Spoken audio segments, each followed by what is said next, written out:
Dates 8 years, then cheated on. I want to curl up and die. Straightforward, male, 26. I caught my 8-year-old girlfriend cheating on me through text messaging.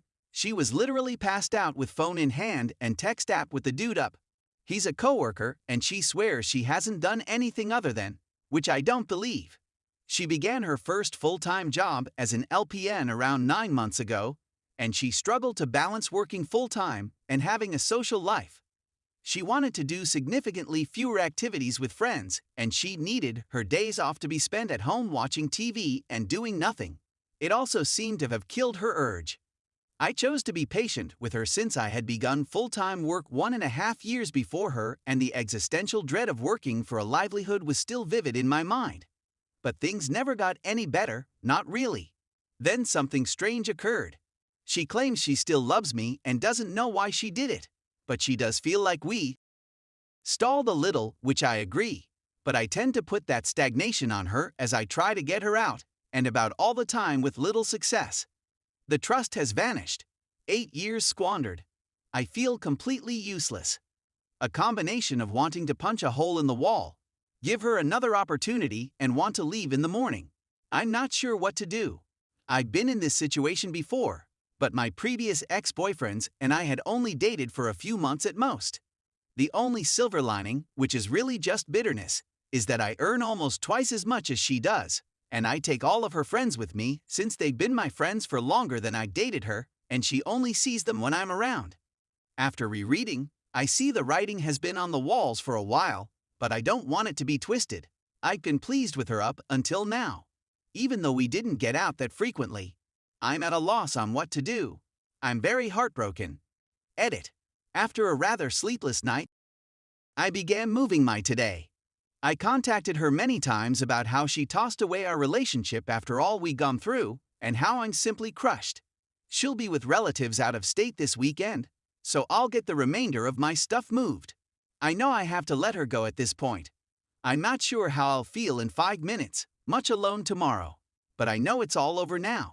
She had so many opportunities before being caught, as well as 1 or 2 after, to make things right, and she blew them all. Man, all I want is to be liked. Edit 2. I'm not sure whether anybody would read this now that it's old, but I may save it for myself. Alternatively, you may take it offline and perform the same thing. Anyway, this has been the most difficult week of my life.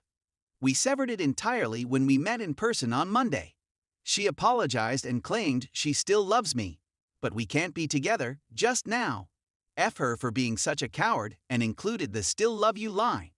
1/3 of the time I've been weeping uncontrollably and thinking about what might have / should have been, what I did wrong, my failure or perceived failure, and essentially everything regarding the termination of the relationship.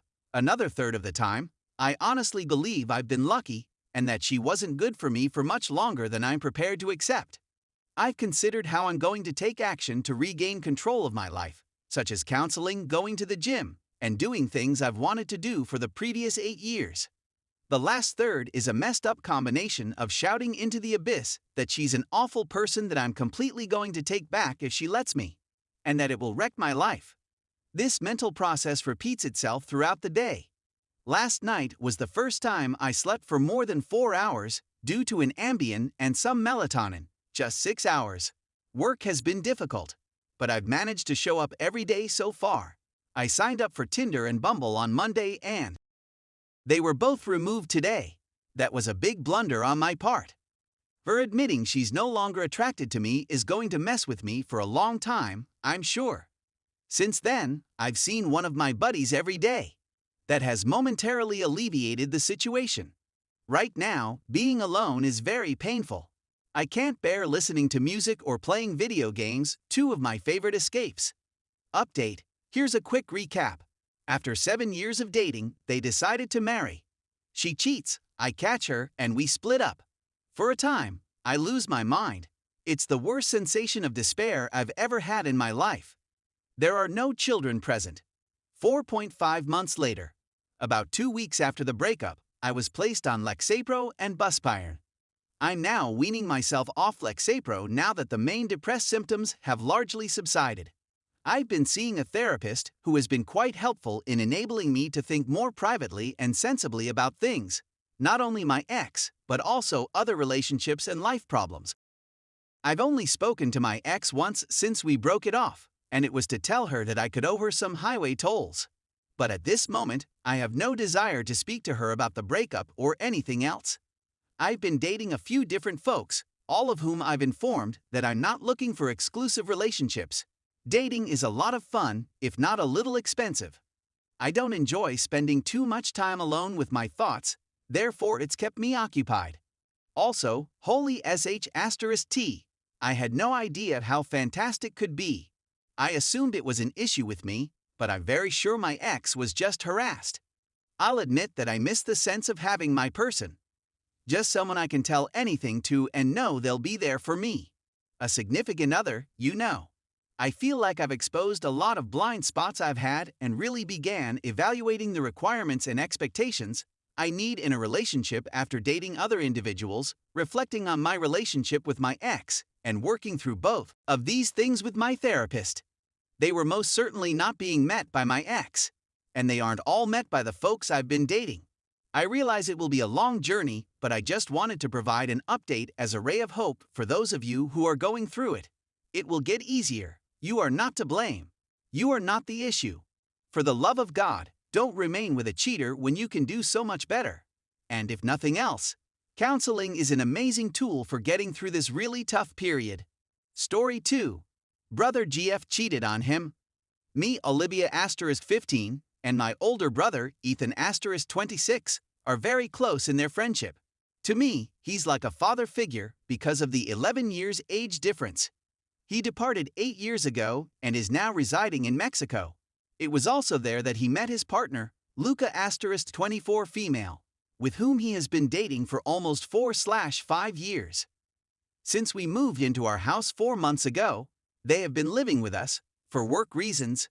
My parents, 58 female/48 male, were talking about how delighted they were to finally meet their first grandchild the other day, and I overheard them. I was confused since my parents don't have any children of their own yet. Then I found out that my brother and his girlfriend are expecting a kid, so I asked more. Last night, they were apprised of the situation. They wanted to tell me the next morning. My parents and I were overjoyed with the news. I was pleased to discover that I would soon be the aunt or uncle of a niece or nephew. However, 2 nights ago, I overheard the girlfriend speaking in Spanish on the phone with a friend. We have extremely thin walls. I was on the phone with my closest friend Alba, 15, who is of Spanish descent and whose native language is English.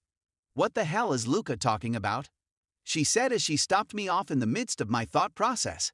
Because I don't know Spanish, I was bewildered by the situation. Then she yelled, "Hold your phone up to the wall. I want to hear what rubbish she's talking about." I was baffled, but I decided to go forward with it anyhow. When Alba realized what was going on, she said words like this, "What nuo and no e's grave. Lol." When Luca's phone call came to an end, Alba was enraged. She essentially informed me that Luca was having an affair with Ethan and that the child was most likely not his son. I was taken aback, and I honestly thought she was joking. She, on the other hand, emphasized that she was serious. I raced over to Ethan's location. I told him of everything that had happened. I will not go into detail. He, on the other hand, was not persuaded. He said that I was inventing the story because I was resentful of the fact that I would no longer be the only child. What is completely wrong? I was exited for the baby. He yelled at me, claiming that I intended to end his life and do other awful things in his presence. He kicked me out of the house. He didn't believe me since I was upset and angry at the time. My parents addressed me the next morning, telling me that my behavior had been very wrong and that I should refrain from lying about such sensitive subjects in the future. They encouraged me to refrain from lying in the future. I told them that I was not playing a joke on them. They, on the other hand, did not take them seriously. I made no apologies for my actions. A look of hate and devastation was given to me by my brother, and I was forced to cease talking to him by Luca. So what do you recommend I do? Would you please assist me with some guidance?